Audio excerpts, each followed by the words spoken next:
Hello everyone, welcome to NS Academy. So in this video we are going to learn about derivatives, and if you are actually here to learn about this derivative and completely, I would suggest do not skip the video because I'm going to show a lot of examples and I'm going to uncover all the concepts and all the key ideas behind solving each problem.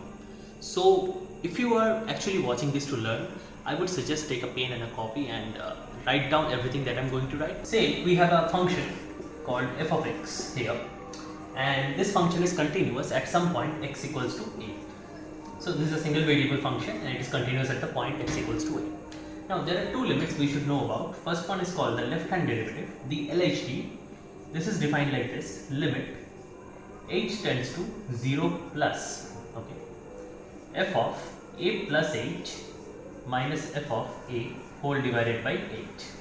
This is called the left hand derivative actually. The left hand derivative like this. This left hand derivative can be used to find if the derivative of this function basically at a minus, if it exists at a minus. This is also denoted like this: f prime of a minus.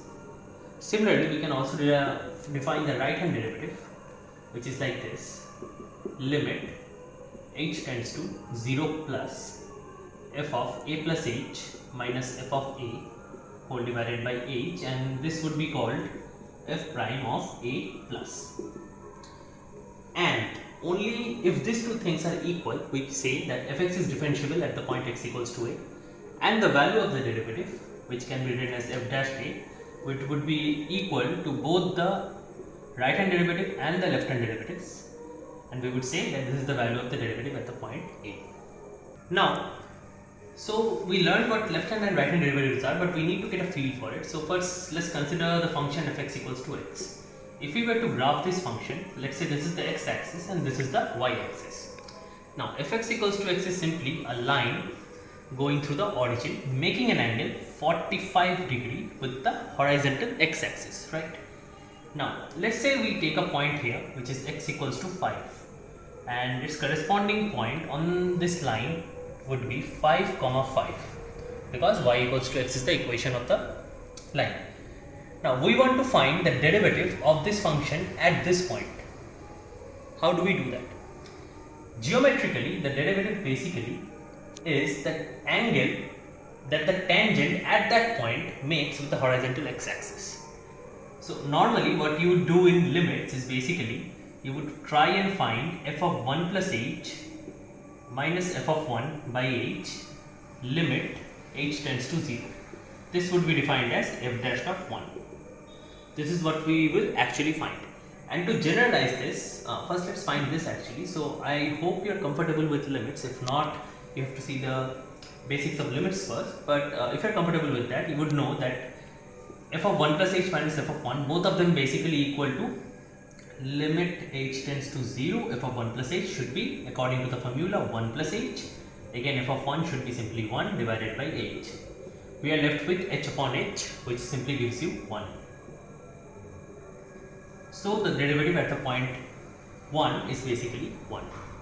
But this function has a constant derivative at all points, because this the derivative simply is f dash x equals to 1, and we can find it for at any point x basically if we wanted. So let's say we have a function f of x here and we want to find the derivative at the point x equals to a. The definition would be this: considering that the derivative exists, f dash a should be equals to limit h tends to 0. You take f of a plus h, you subtract it from f of a and divide it by h. This is basically the definition of f dash a at any point a. And there is another definition you can use: limit x tends to a, f of x minus f of a divided by x minus a. This is the same as this. You can do this using the transformation of limits, where you can just put, I think, h equals to x minus a, and you will simply get this one. So these two are the definitions with which we are going to find the derivatives. Now we need to understand some basic derivatives in order to move forward and understand how to use these derivatives.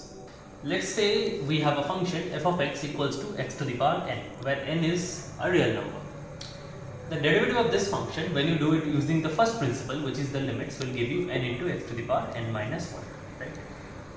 So this is the result which I would ask you to verify yourself using the limits, and only for this time, because these are standard results. Now I'm going to not really going to do all the standard results here. You can see the standard results here, and also there's the link in the description showing you all the standard derivative results of what is sin x, what is cos x, what are derivatives of e to the power x, log x. These are the standard functions you have to know the derivatives of.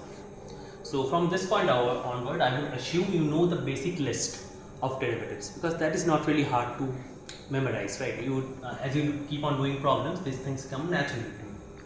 What we are going to focus is a subtlety that people basically get confused on.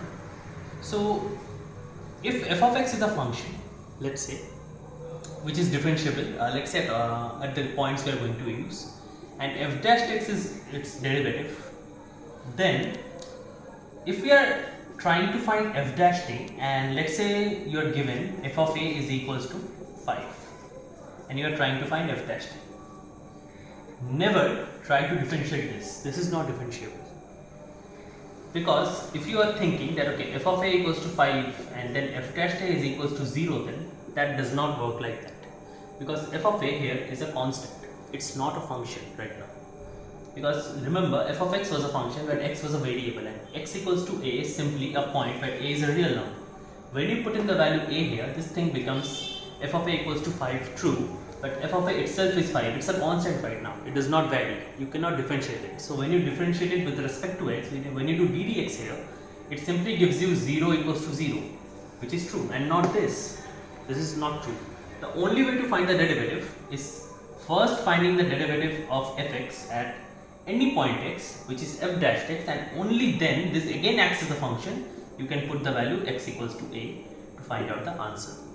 Remember this, because what happens initially when you are starting to learn derivatives is we get confused in this kind of problems. If you are giving like f of 2 equals to something and you are asked to find f dash of 2, you do not differentiate this, because that is not going to give you the answer.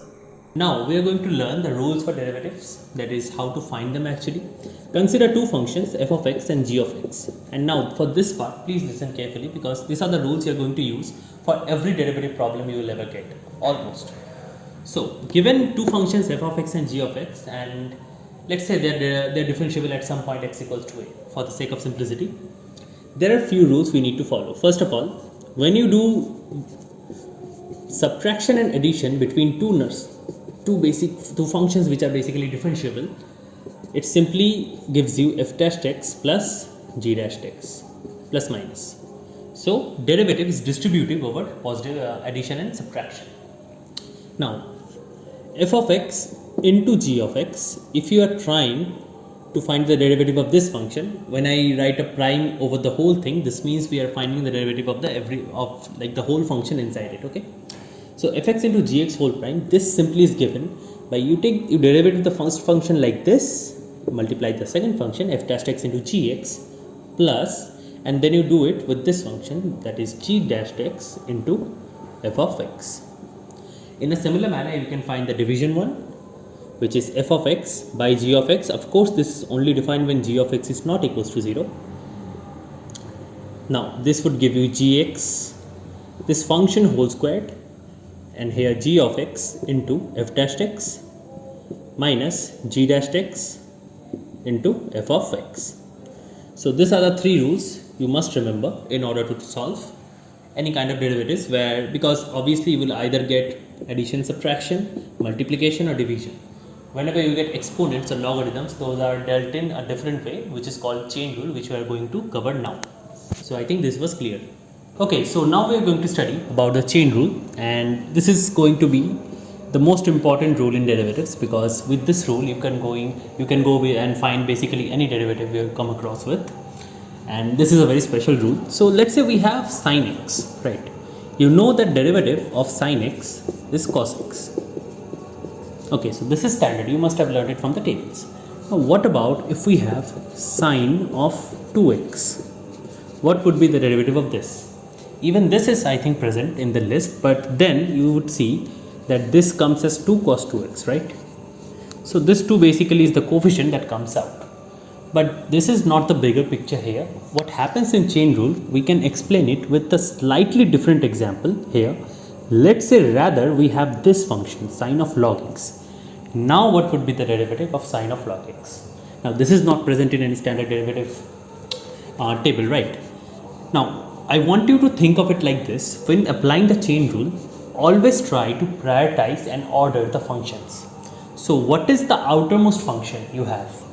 So if you think the whole function basically is a sine function, right? So this is basically your number one. Now inside sine, which is the function which comes next to the sine?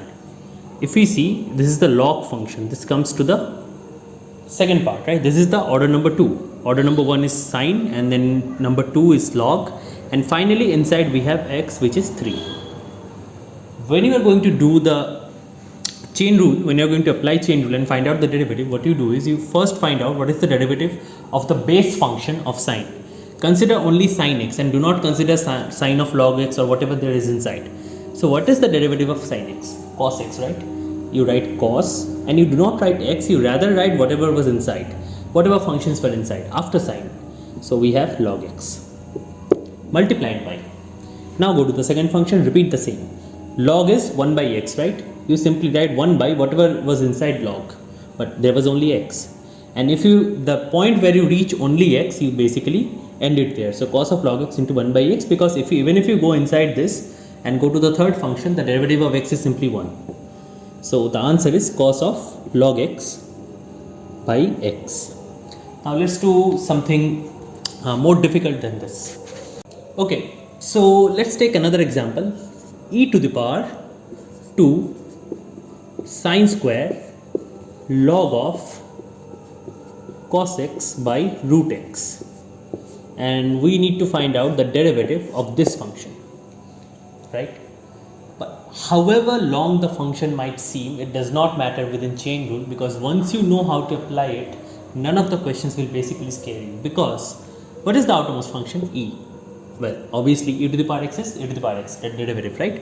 You simply write e to the power 2 sine square log of cos x by root x. This is your function, right? If this is 1, what is 2? Well, this function is 2, but well, you know that constants simply get multiplied. So you are going to treat this as a whole function. We are going to treat this as 2 sine square x, right? Okay, so 2 sine square x.